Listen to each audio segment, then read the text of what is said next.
Welcome. In this video, I'll show you how to fix your laptop if it's powering on, but the display is black. If you found this video helpful, please leave a like and subscribe to the channel for more such tutorials. So first up, let's perform a power cycle, okay?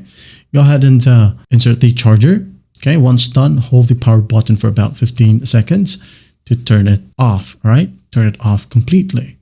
Once that's done, once the 15 to 20 seconds is done, you can now go ahead and release it.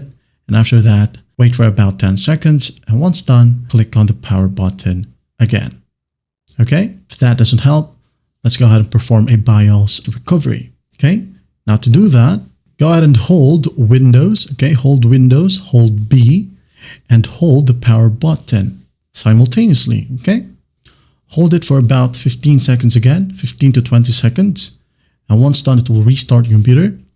Wait for the process to finish. Okay, the BIOS recovery will take some time, but just patiently wait. Once the 15 or 20 seconds is done, you can now go ahead and release these buttons, okay? Now, if that doesn't work, you can now go ahead and try to connect your laptop to an external monitor. Now, if it works on an external monitor, well, that basically means that your laptop's display is faulty, okay? You may want to stick with the external monitor or get this fixed by a local technician near you, okay?